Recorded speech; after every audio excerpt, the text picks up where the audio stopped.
ndị Igbo United Forum ekene m unu.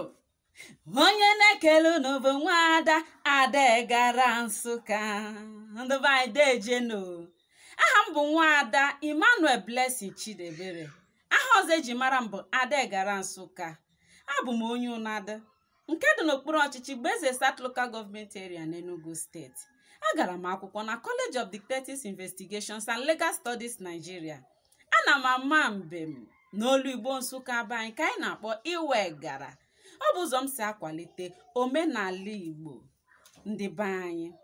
Eso m na asọmpi Ada ndị Igbo 2021 maka asụsụ na ịdị Igbo nke ndị Igbo United Forum wepụtara anyị.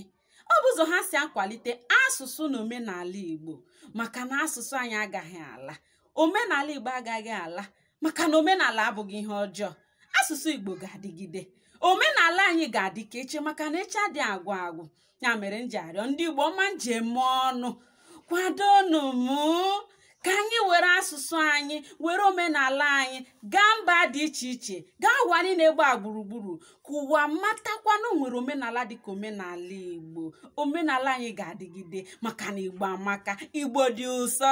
Ndị be anyị ekele m unu ọmara ka ekwero na ekele bụbu n'ọnụ ga-eju eho gbagalagalọ m ekele gị egbugonwu egbekwodadim menwore n'ọla n'ekpere ndị Igbo United Forum ma jeno ya